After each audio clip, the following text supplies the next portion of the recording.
24절에서 36절 말씀입니다. 189페이지 신약. 우리 24절, 2장 24절부터 한 절씩 교독하시겠습니다. 하나님께서 그를 사망의 고통에서 풀어 살리셨으니 이는 그가 사망에 매여 있을 수 없었습니다. 다윗이 그를 가리켜 이르되 내가 항상 내 앞에 계신 주를 배웠으며 나로 요동하지 않게 하기 위하여 그가 내 우편에 계시도다. 그러므로 내 마음이 기뻐하였고 내 혀도 즐거워하였으며 육체도 희망에 거하리니 이는 내 영혼을 음부에 버리지 아니하시며 주의 거룩한 자로 썩임을 당하지 않게 하실 것임이로다. 주께서 생명의 길을 내게 보이셨으니 주 앞에서 내게 기쁨이 충만하게 하시리로다 하였으므로 형제들아 내가 조상 다윗에 대하여 담대히 말할 수 있노니 다윗이 죽어 장사되어 그 묘가 오늘까지 우리 중에 있도다. 그는 선지자라 하나님이 이미 맹세하사 그 자손 중에서 한 사람을 그 위에 앉게 하리라 하심을 알고 미리 본고로 그리스도의 부활을 말하되 그가 음부에 버림이 되지 않고 그의 육신이 썩음을 당하지 아니하시리라 하더니 이 예수를 하나님이 살리신지라 우리가 다 이 일의 증인이로다. 하나님이 오른손으로 예수를 높이심에 그가 약속하신 성령을 아버지께 받아서 너희가 보고 듣는 이것을 부어 주셨느니라. 다윗은 하늘에 올라가지 못하였으나 친히 말하여 이르되 주께서 내 주에게 말씀하시기를 내가 네 원수로 내 발등상이 되게 하기까지 너는 내 우편에 앉아 있으라 하셨도다 하였으니 같이요.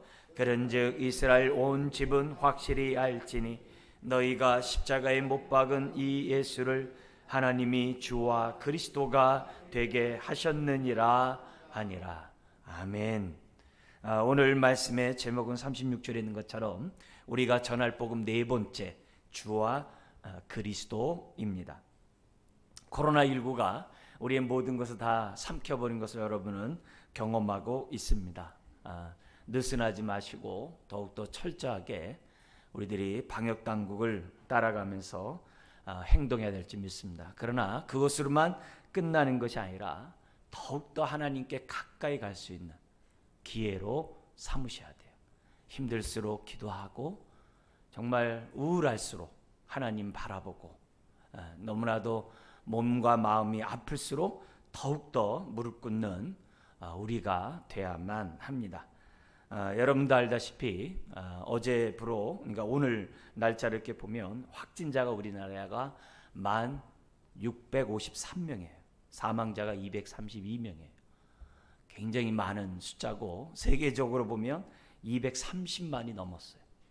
죽은 사람도 15만 9천 명이 넘었어요. 짧은 기간 동안에 얼마나 많은 사람이 죽었는지 몰라요. 이런 상황에서 더욱더 이 세상에서 절실하게 필요한 것은 백신이겠죠. 치료제가 나오는 거겠죠. 그러나 믿는 저와 여러분들은 온 세상이 그리스도가 필요하다는 것을 봐야 됩니다. 많은 사람이 죽고 있고 치료를 받고 있고 두려움 속에 있는 이때야말로 사람들이 정말 절대자이신 하나님을 바라보고 우리의 구세주이신 주님을 바라볼 때예요.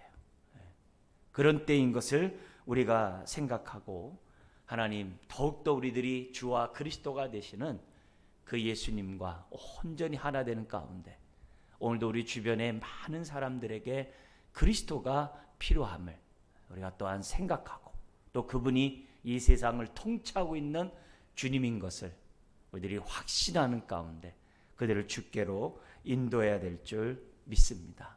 코로나19가 창궐한 일대 우리가 전할 복음의 핵심은 하나님 나라와 주 예수 그리스도입니다. 그래서 우리 복음의 가장 핵심적인 하나님 나라와 주 예수 그리스도에 관한 이 복음을 우리들이 먼저 잘 알고 전함으로 그들에게 하나님을 만나게 하는 우리가 되어야 될 줄 믿습니다. 하나님 나라에 들어가려면 주 예수 그리스도를 믿어야죠. 우리 예수님은 하나님 나라를 전하셨고 제자들은 그 나라에 들어가기 위해서는 십자가에서 죽으시고 부활하신 예수님을 믿어야지만, 그분을 나의 구세주 그리스도 나의 주님으로 영접해야지만 하나님 나라에 들어갈 수 있다는 것이 제자들이 전한 복음이었어요. 그래서 이 두 가지 내용들을 우리 잘 알고 우리부터 정말 복음의 확신 가운데 거하는 우리가 되어야 될 줄 믿습니다. 여러분, 신앙생활에서 믿고 고백하는 것은 너무 중요해요. 로마서 10장 9절 10절에 보면 이런 말씀이 있습니다. 내가 만일 내 입으로 예수를 주로 시인하며 또 하나님께서 그를 죽은 자 가운데서 살리신 것을 내 마음에 믿으면 구원을 받으리라. 사람이 마음으로 믿어 의에 이르고 입으로 시인하여 구원에 이르니라. 로마서 10장 9절 10절에 있는 이 말씀은 우리 신앙생활하는 데 있어서 믿고 신앙 고백하는 것이 얼마나 중요한지를 가르쳐줘요. 믿는 것으로 끝나는 게 아니라 고백해야 돼요. 그래서 세례를 받아야 돼요. 하나님과 우리 지체들 앞에서 시인하게 해야 돼요. 고백하게 해야 돼요. 그리고 믿지 않는 자들에게 고백하게 해야 돼요. 그게 증거죠.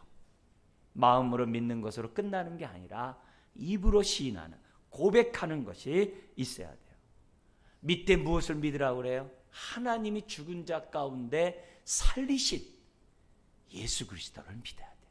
하나님이 죽은 자 가운데 살리신 그 예수님을 믿어야 돼요. 믿는 것으로 끝나는 게 아니라 그분이 나의 인생의 주님인 것을 반드시 고백을 해야 그 사람이 구원을 받은 사람이라고 말씀드릴 수가 있습니다. 예수님을 나의 주님으로 고백하지 않는다면 의미가 없죠. 왜냐하면 구원만 받고 내 마음 내 뜻대로 살겠다는 거거든요. 구원만 받고 세상 가치관대로 살겠다는 거거든요. 구원만 받고 내가 어떻게 돼요? 세상 사람들보다 하나님의 힘을 덧입어서 내가 더 잘 살겠다는 거거든요. 하나님 뜻과 상관없이 예수님을 주라고 고백해야지만 내 인생의 주인이 내가 아니라 주님이고, 이제는 내 마음 내 뜻대로 사는 것이 아니라 주 뜻 안에서 살고, 날마다 우리가 세상을 사랑하며 사는 게 아니라 하나님을 향하여 살아가는 자가 되겠다고 하는 것이 주님이라고 하는 고백인 거죠. 그렇기 때문에 우리들이 이 주와 그리스도에 대한 올바른 이 내용을 잘 알고 우리들이 주와 그리스도를 전하는 저와 여러분들이 되어야만 하는 거예요. 왜냐하면 많은 경우에 주님은 전하지 않고 그리스도만 전하는 경우가 많거든요.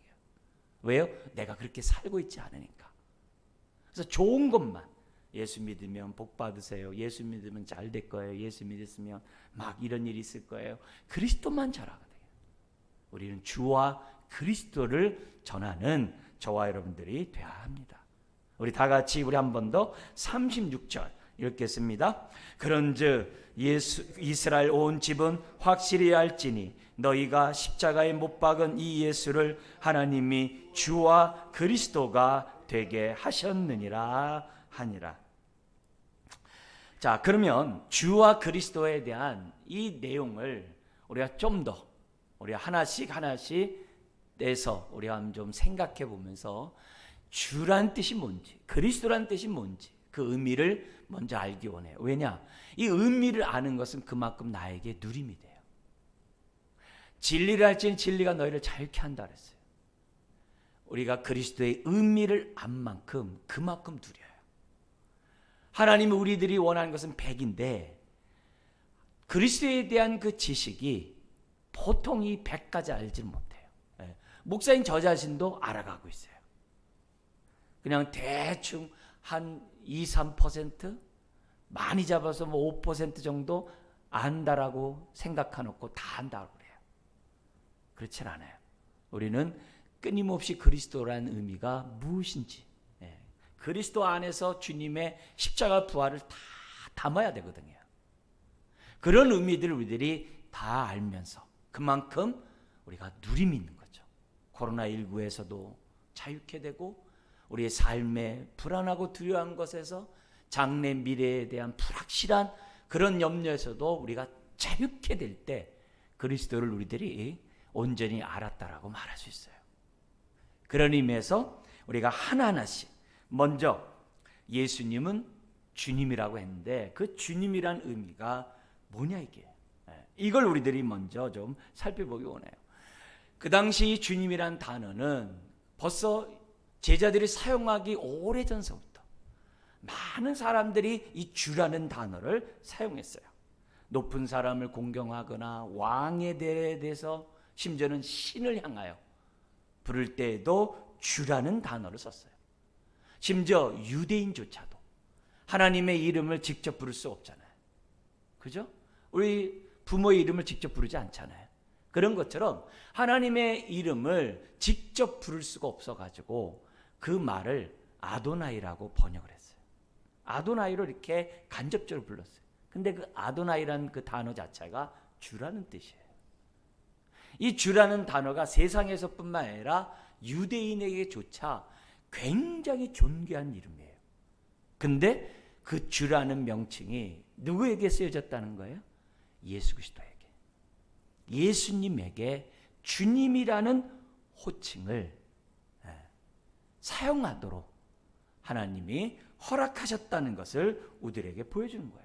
그러니까 불과 예수님이 죽으시고 부활하기 얼마 전까지만 해도 정말 제자들의 눈의 입장에서 볼 때에는 어떻게 주님이 죽을 수 있어? 어떻게 저렇게 잡히실 수 있어? 어떻게 저렇게 속수무책으로 끌려갈 수 있어?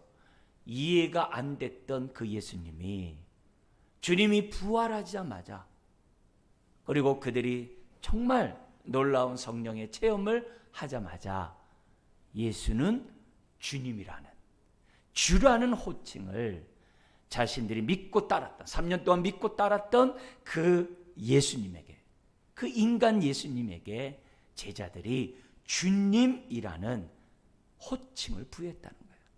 이 말에 어떤 사람은 정말 여기 나온 것처럼 너무나도 맞아 그분은 주님이야 라고 하고 반응하는 사람이 있는 반면에 한쪽에서는 참나마도다,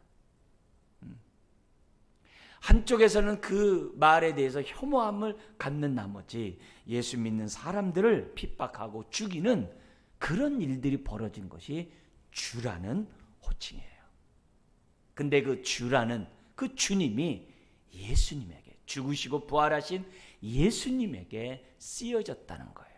그러니까 그 단어 자체가 얼마나 영광스러운 단어인지를 우리가 알아야 돼요. 사실 부활의 주님을 만나기 전까지는 제자들이 예수님에 대한 이해가 부족했어요. 동고동락 3년씩이나 했음에도 불구하고 부족했어요. 예수님을 하나님을 아빠 아버지라고 부르시셨음에도 불구하고 예수님에 대한 이해가 부족했어요. 이 성전을 헐라 내가 3일 만에 다시 세우리라. 그 말 뜻을 잘 몰라요. 요한복음 2장에서는 부활한 성령을 받은 다음에야 그 말이 무엇인지 깨달았다 그랬어요.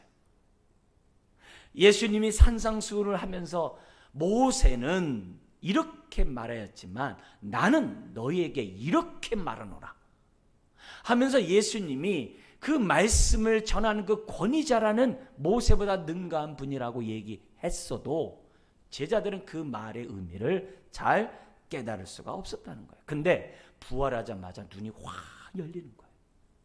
예수님이 말씀하셨던, 예수님이 행했던 그 모든 것을 이해하기 시작하는 거예요.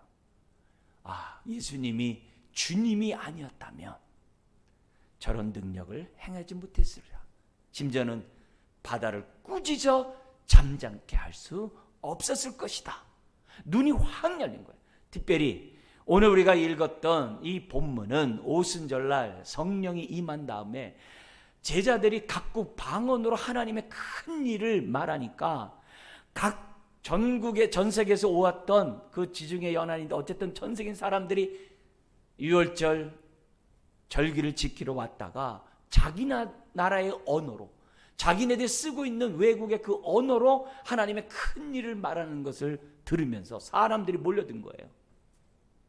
거기에 따라서 외국어를 모르는 유대인들은 술 취했다라고 그런 거고 그러나 자신들이 태어나고 사용한 언어로 그 소리를 들은 사람들은 경이로운 거죠. 그런 사람에게 베드로가 설교한 내용이 오늘 본문이거든요. 이 본문 가운데 우리가 오늘 아침에 읽었던 34절, 35절의 말씀을 베드로가 인용을 해요. 베드로가 인용하면서 말씀을 하는데 우리 한번 34절, 35절 한번 읽겠습니다. 다윗은 하늘에 올라가지 못하였으나 친히 말하여 이르되 주께서 내 주에게 말씀하시기를 내가 내 원수로 내 발등상이 되게 하기까지 너는 내 우편에 앉아 있으라 하셨도다 하였으니. 여러분, 다윗이 베드로가 인용한 다윗의 이 말씀은 시편 110편이에요. 1절에 있는 110편 1절에 있는 그 말씀이에요. 오늘 여기 나온 것처럼 주께서 내 주에게, 앞에 주는 여호와 하나님, 두 번째 주는 자기 후손으로 올 예수 그리스도, 여호와 하나님께서 후손으로 올 그 예수님에 대하여 주라고 얘기했다. 그러니까 다윗이 주께서 내 주에게 말씀하시기를, 그 시편 110편 1절이거든요. 근데 그 귀절을 베드로가 깨달은 거예요. 베드로만 깨달았겠어요? 함께 있었던 제자들이 딱 깨닫는 거예요. 깨달은 그 말씀을, 왜냐하면 시편 110편은 메시아 시편이기 때문에 유대인들이 구구단처럼 외우는 내용들이에요. 그 내용을 베드로의 설교를 듣고 있는 유대인들은 다 알아요. 바로 그 말씀을 인용하면서 설교를 한 거예요, 베드로가. 이 말은 무슨 말이에요? 베드로를 비롯한 제자들이 시편 110편 1절에서 주께서 내 주에게 했을 때 그 주가 누군지를 알았다는 거예요. 이게 놀라운 거죠. 부활한 다음에 다윗이 말한 주께서 내 주에게, 그 주님이 바로 예수님이구나, 이 사실을 제자들이 깨달았다는 거예요. 그러니까 눈이 밝아졌다는 것이고, 그러니까 예수는 주라고 담대히 그들이 말할 수 있다는 거죠. 심지어는 32절 33절에 이 예수를 하나님이 살리셨고 이것에 대해서 우리가 이 일의 증인인데, 살리신 것으로 끝나는 게 아니라 33절 오른손으로 예수를 높이시매. 놀라운 거죠. 그러니까 하나님 보좌 우편에 앉으셨다는 거예요. 오른손으로 예수를 높이시매. 그가 약속하신 성령을 요엘 선지자, 예레미야 선지자, 에스겔 선지자, 말세 마지막 때에 메시아가 오면은 성령을 부어주리라는 그 예언의 말씀을 얘기하는 거예요. 그가 약속하신 성령을 아버지께 받아서, 누가요? 부활승천 보좌 우편에 앉아 계신 그 주님이 받아서 너희가 보고 듣는 이것을, 성령을 부어주셨느니라. 베드로는 눈이 밝아져서 정말 예수님이 성령님까지 보내주시는 그런 주님으로 베드로는 깨달았다는 거예요. 심지어는 예수님의 혈육의 동생인 야고보, 유다서를 쓴 야고보와 유다조차 부활의 주님을 만나기 전까지는 예수를 믿지 않았어요. 비난했어요. 그러나 그들이 육신의 형이지만 그 예수님이 나의 주님이라고 고백한 것이 야고보서하고 유다서에 나와요. 어떻게 같이 어린 시절을 자랐던 그 혈육의 동생들이 어떻게 예수님을 향하여 그 하나님에게 붙여지는 그 주님을 자기 형에게 얘기하냐, 이게. 이거는 그의 어머니 마리아의 성령으로 잉태된 이런 사실들을 다 듣고 깨달았을 때 비로소 할 수 있는 고백이 주님이라는 거죠. 그래서 유다서에 보면은 놀라운 거예요. 우리 주 예수 그리스도에 대한 그 고백을 하는 것을 놀라운 거예요. 그러니까 계시록 마지막 말씀이 뭐예요? 마라나타, 아멘 주 예수여, 아멘 주 예수여, 어서 오시옵소서. 그런 고백이 초대 공동체, 교회의 모든 성도들의 고백이라는 거예요. 여러분, 그렇기 때문에 예수님은 주라는 이 고백이 얼마나 영광스러운 고백인지 몰라요. 그 고백을 예수님에게 붙여줬고, 그래서 이 주라는 이 고백 단어 안에 주님의 죽으심과 부활뿐만 아니라 그 모든 말씀이 다 들어가 있는 거예요. 또한 우리가 이 주님을 알면 알수록 우리는 그만큼 주님 안에 거하는 저와 여러분들이 된다는 거예요. 주님이기 때문에 그분은 오늘도 이 세상을 통치하고 계세요. 코로나19 때문에 불안하고 어둡고 갈 바를 알지 못하는 이 현실 속에서 이 세상을 통치하는 분이 우리 주님인 것을 우리가 믿는다면 위로가 되죠. 더욱더 주님 앞에 가까이 나아갈 수 있는 계기가 되죠. 오늘 말씀 35절에도 분명히 얘기했잖아요. 내가 내 원수로 내 발등상이 되게 하기까지 너는 내 우편에 앉아 있으라 하셨더라. 우편에 앉아서 이렇게 가만히 계시는 게 아니라 우편에 앉으셔서 세 가지 역사를 하시죠. 선지자로서 끊임없이 우리들에게 진리의 말씀을 깨닫도록 성령님을 보내주시고, 제사장으로서 우리를 위하여 기도하고 계시고, 왕으로서 이 세상을 통치하시고 불의한 자들을 심판하는 그런 일을 보좌 우편에서 주님으로서 우리 주님은 말씀하고 있어요. 재림 때 이 세상의 원수 사탄 마귀가 완전히 박멸되는, 지옥불에 떨어지는 그런 역사가 우리들 앞에 놓여 있는 거죠.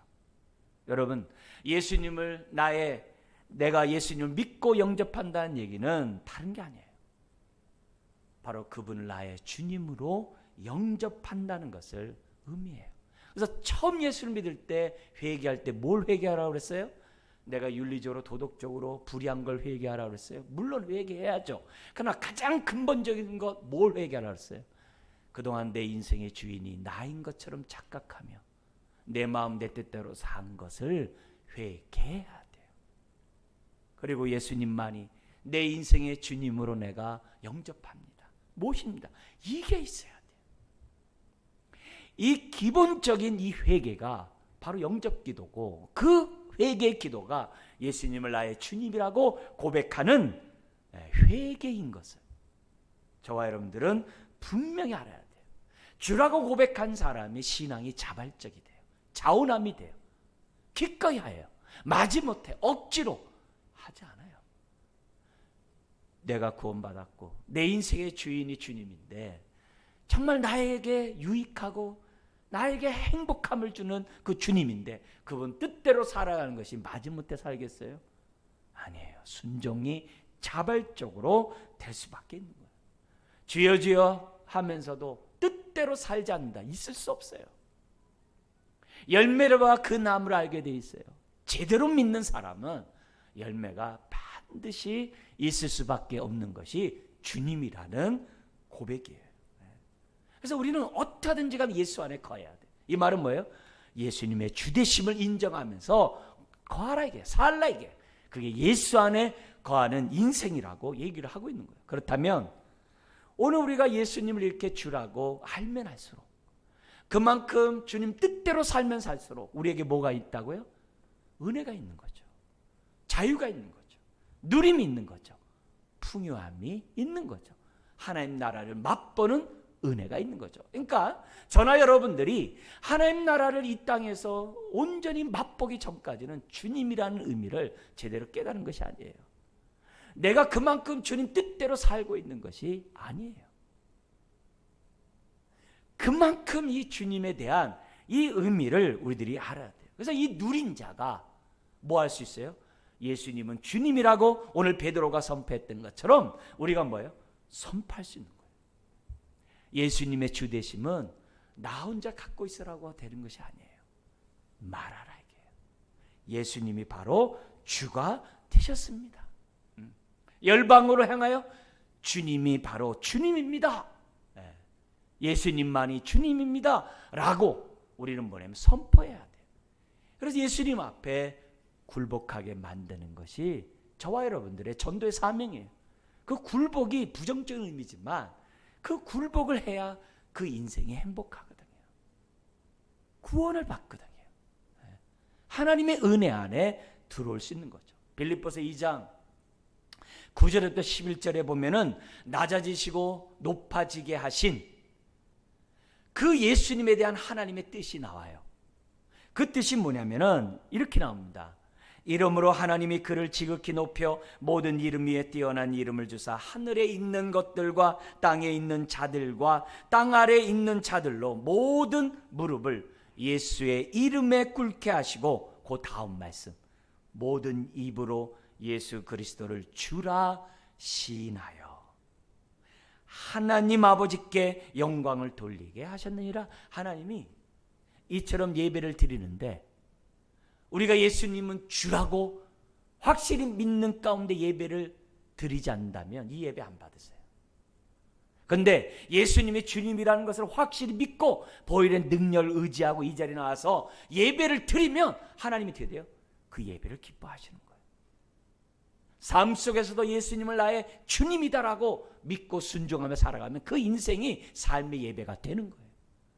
하나님이 그 인생을 기뻐하는 거예요. 하나님의 뜻은 하늘에 있는 것이나 땅에 있는 것이나 땅 아래에 있는 것이나 모든 자들 예수님에게 무릎을 꿇고 주라고 고백하는 그것이 하나님의 뜻이에요. 하나님이 기뻐하는 영광을 받는 예배라는 것을 잊어서는 안 돼요.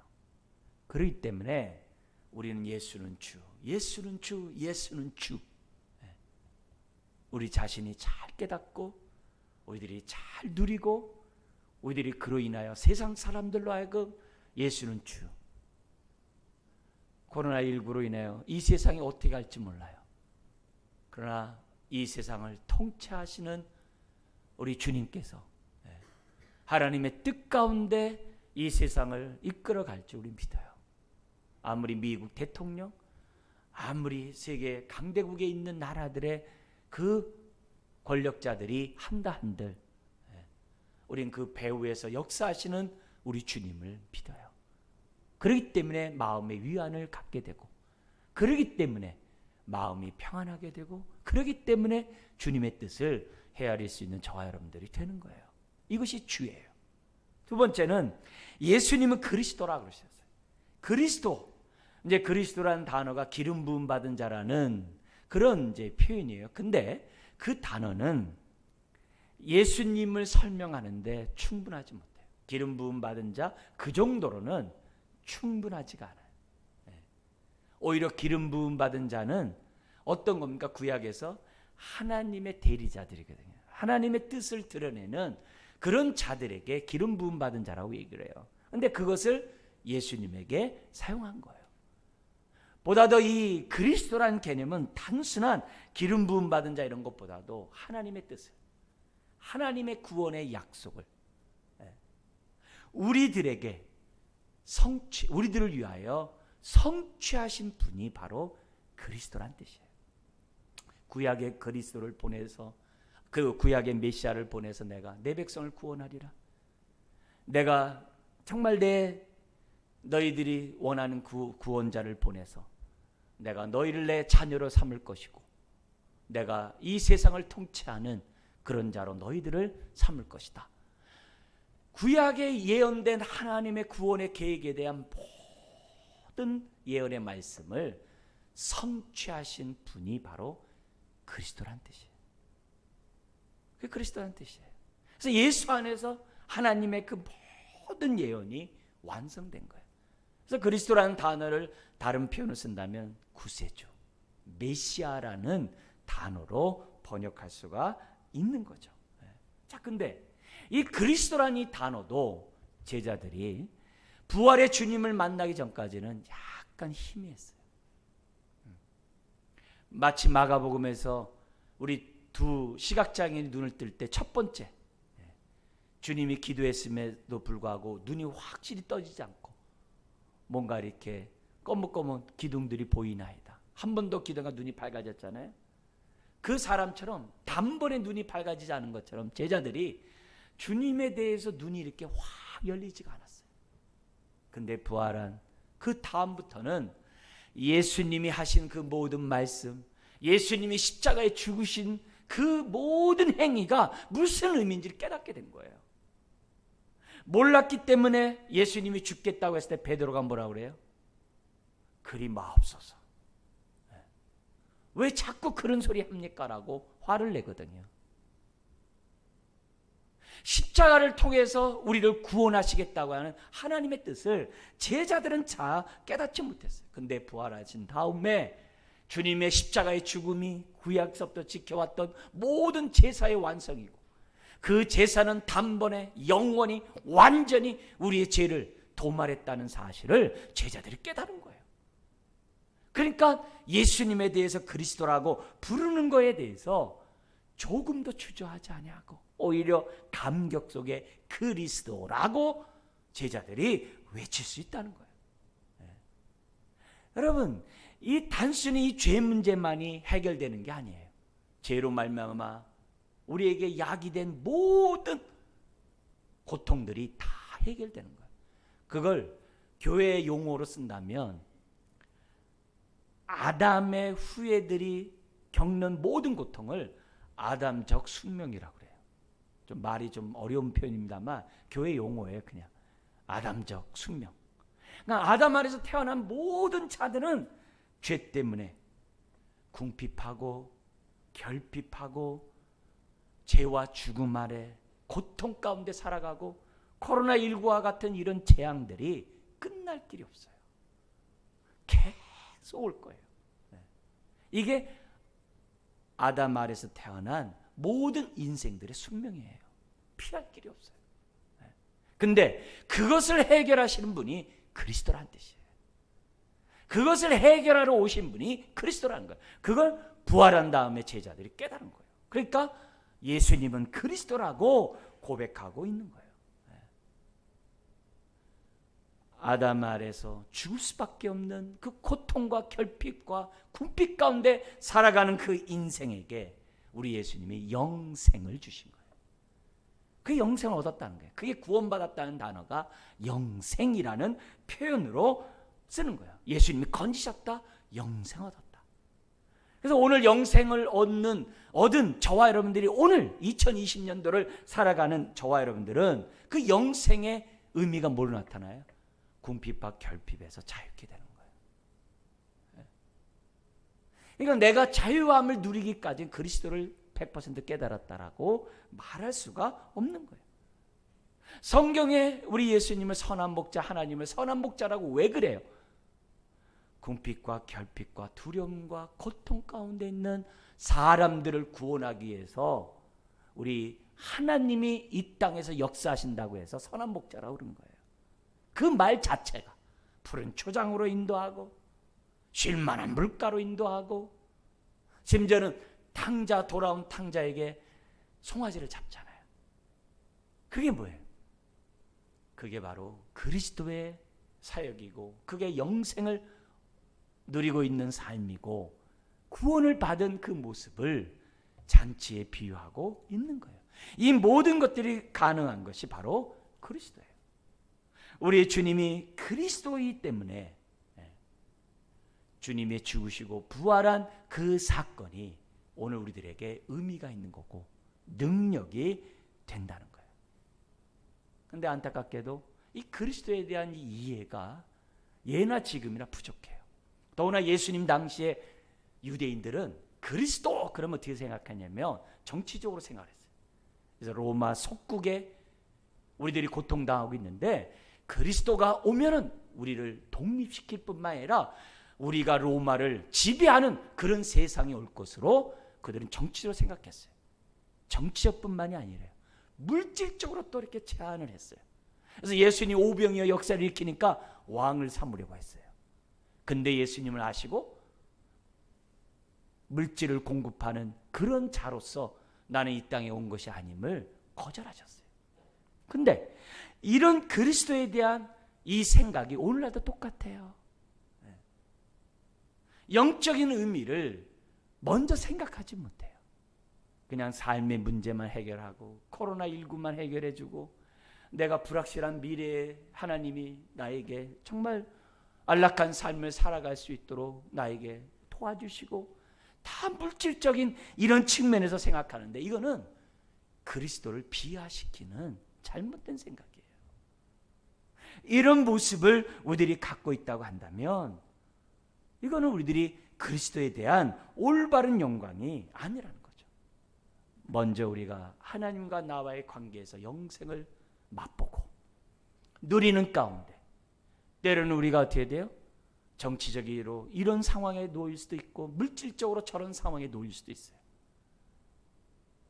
바울 같은 경우에는 부한 데 처할 줄도 알고 가난한 데 처할 줄도 아는 일체자족의 비결을 배웠어요. 왜요? 예수 안에 있으니까. 바울이 살았던 그 시대는 로마가 강권하는 그런 통치 속에 있었던 세상이에요. 오늘 같은 민주 이런 자유시대가 아니에요. 그러나 그 가운데서도 그런 것이 중요한 게 아니었어요. 그 가운데서 우리들이 어떻게 사는 것이 그리스도의 향기를 바라는 것인지를 알게 하셨어요. 그렇기 때문에 오늘 우리들이 물질적으로나 우리가 정치적 이런 측면에서만 너무 국한하는 것이 아니라 영혼이 잘된 같이 범사 잘되고 강건하다는 말씀처럼 먼저 주님 안에서 우리들이 온전히 그리스도를 맛보는 저와 여러분들이 되어야만 한다는 거죠. 그럴 때 삶의 궁핍하고 결핍하고 삶의 두려움과 많은 아픔들이 해결해 나갈 수 있는 능력이 그리스도 안에서 우리에게 주어진다는 거예요. 이걸 억지로 하고 막 겉으로 피상적으로 하는 그런 것이 아니라 주님을 만나야 돼요. 그렇기 때문에 예수님은 그리스도라고 말하기 전에 우리 먼저 누려야 돼요. 삭개오가 뭡니까? 자기는 물질만 있으면은 행복할 줄 알았어요. 삭개오가 그거예요. 그래서 어떻게 하든지 간에 매국노라는 말을 들으면서도 돈을 모았어요. 그렇지만 그것이 자기의 결핍을, 자기의 궁핍함을, 자기의 허전함을 채울 수가 없었어요. 마음에. 주님을 만날 때 비로소 그 안에 행복이 왔죠. 자기 소유의 반은 가난한 자에게 줄 것이고 남의 것을 갖다가 토색한 것이 있으면 4배나 갖겠습니다. 이게 뭐예요? 거지가 되겠다는 거예요. 주님만 바라보면서 살겠다는 거예요. 지금 삭개오를 통해서 우리에게 보여주는 그리스도를 믿는 것이 무엇인지를 삭개오가 우리들에게 가르쳐주고 있어요. 눈에 보이고 손에 잡히는 그런 것들만 바라보면서 그리스도라고 구세주라고 기도하는 우리들이 되지 않도록 조심해야만 하는 거예요. 그리고 나서 우리들 스스로가 물질에서 자유하고 이런 세상 환경에서 자유하고 그런 가운데 예수가 그리스도십니다 라고 말할 수 있어야만 한다는 거죠. 자기는 부인하지 아니하고 자기 십자가를 지지 아니하고 어떻게 그리스도를 말할 수 있겠어요? 수가성 여인처럼 주님을 만날 때 다른 사람들이 따라와야죠. 따라와야죠. 수가성 여인은 많은 남편이 있어도 결핍이 해결되지 않았거든요. 그러나 주님을 만남으로 결핍이 해결되었거든요. 그래서 남들과 대화하기 싫었던 그 여인이 성에 가서 사람들 데려오잖아요. 그 여인의 말에 대해서 사람들이 콧방귀 낀 게 아니라 데리고 오잖아요. 그리고 그 여리고 사람들이 얘기하잖아요. 내가 여인 당신네 말 때문에 믿는 게 아니라 바로 예수님 때문에 믿는다라고 얘기하잖아요. 근데 중요한 거는 그 여인이 변화됐다. 여인이 뭔가 달라졌기 때문에 사람들이 그 여인의 말을 듣고 대낮에 때학볕에 주님 앞으로 나왔다는 거죠. 변화됐기 때문에 그리스도를 만났기 때문에 사람들이 주님 앞에 나왔다는 사실을 잊어서는 안 돼요. 사랑하는 성도 여러분, 하나님의 구원은 차별이 없어요. 아담 아래에서 태어난 모든 사람들 다 차별이 없어요.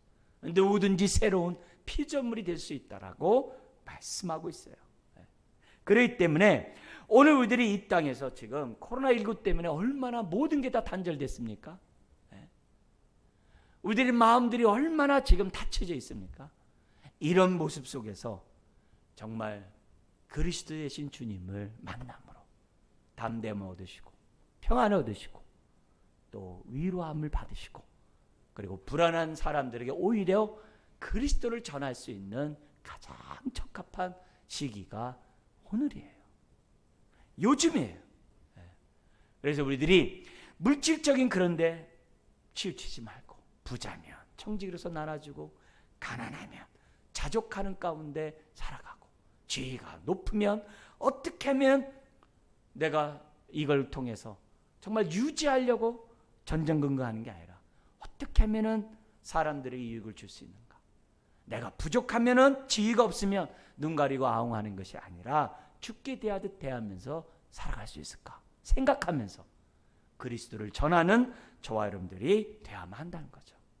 여러분, 우리가 전할 복음이 뭐라고요? 하나님과 주 예수 그리스도. 이거는 바울이 로마 감옥에서 2년 동안 정말 재판을 기다리면서 자기에게 찾아왔던 사람들에게 복음을 전했는데, 그 복음의 내용이 사도행전 28장 31절에 하나님과 주 예수 그리스도를 전파하니라 라는 말씀에서 나왔다라고 여러분 말씀드렸어요. 자, 근데 성경에는 이와 비슷한 고백이 또 하나 있어요. 우리가 익숙한 예수는 주요 그리스도라는 이 고백과 아주 비슷한 고백이 하나 있죠. 베드로가 한 고백이에요. 뭐죠? 주는 그리스도시요 살아계신 하나님의 아들입니다라는 고백이죠. 사실 두 고백은 같은 거예요. 예수님이 주님이 되고 그리스도가 될 수 있는 것은 그분이 하나님 아들이기 때문에 그래요. 하나님 아들이기 때문에 죽으실 수 있는 것이고, 하나님 아들이기 때문에 부활할 수 있는 것이고, 하나님 아들이기 때문에 병든 자를 고쳤고, 성전을 헐라 내가 3일 만에 세우리라. 하나님 아들이기 때문에 나는 하나님과 나는 하나이다. 내가 전하는 것은 곧 하나님의 말씀이다 라고 말할 수 있는 거예요. 하나님의 아들이란 뜻이 뭐라 그랬어요? 하나님의 뜻을 전하는 계시 전달자라는 뜻이 하나님의 아들이란 뜻이에요. 하나님의 아들이란 뜻은 계시 전달자라는 뜻이에요. 하나님의 뜻을 우리들에게 전하시는 분이 아들이란 뜻이에요. 보이지 않는 하나님을 우리 눈에 보이게 하신 분이 바로 하나님의 아들이라는 의미예요. 그래서 예수님만큼 하나님을 보여준 자가 없어요. 예수님만큼 하나님의 뜻을 우리에게 보여준 분이 없어요. 그래서 예수님은 하나님의 아들이 되어야만 해요. 아들이 아니면 주와 그리스도가 될 수 없다는 것을 저와 여러분들은 잊어서는 안 됩니다. 자, 이런 가운데 오늘 이 시간 여러분들이 한 가지 강조하고 싶은 것은, 우리가 예수는 주 그리스도라고 고백하는데 이 둘은 반드시 함께 고백해야만 한다는 거예요. 그리고 함께 전해야만 해요. 여러분, 주님만 전하고 그리스도를 전하지 않으면 어떻게 될까요? 여러분, 또 그리스도만 전하고 주님을 전하지 않으면 어떻게 될까요? 안 돼요. 여러분, 그리스도만 전하고 주님 전하지 않으면 어떻게 된다 그랬어요? 예수님은 나의 성공을 위해 필요한 신에 불과한 거예요. 나는 하나님 뜻대로 살지 않고 종교인으로 살아가면서 하나님 왜 안 도와주고 내 필요를 왜 안 채워주냐라고 그렇게 기도하는 사람으로 살아가게 돼요. 여기에는 순종과 헌신이 없어요. 변화와 주님을 닮아감이 없어요. 세상을 사랑함을 포기하는 게 없어요. 그리스도만 전하면 위험할 수 있어요.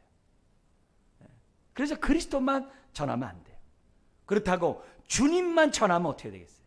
물론 주여 주여만 하겠죠. 그러나 주님만 전하다 보면 자칫 잘못하면은 무력으로, 법으로, 예수님 믿지 않으면 다 못 배워버리는, 막 임금이 믿으니까 다 믿어야 되는 그런 중세시대처럼 자칫 잘못하면 잘못될 수가 있어요. 너무 주님만 생각하면 주님 믿지 않는 사람들과 십자군 전쟁도 할 수 있는 그런 끔찍한 죄악들을 얼마든지 범할 수 있어요. 여러분, 우리가 주님 되심이 될 수 있는 것은 그리스도이기 때문에 그래요. 그렇기 때문에 우리들의 신앙생활 속에서 너무 이렇게 한쪽으로 치우치는 게 아니라 주여 또한 그리스도라는 단어를 우리들이 잘 깨닫고 우리들이 영생을 맛보면서 살아갈 때 그것이 의미 있는 삶이고, 그것이 바로 복음을 전할 때 우리들이 가져야 될 전파의 내용이라는 거죠. 말씀을 마치겠습니다. 복음을 알아야 됩니다. 복음을 알아야 그만큼 우리는 누릴 수 있고 자유할 수 있고 풍요로울 수 있고 그리고 내 주변 사람들에게 그리스도를 소개할 수 있는 우리가 될 수 있습니다.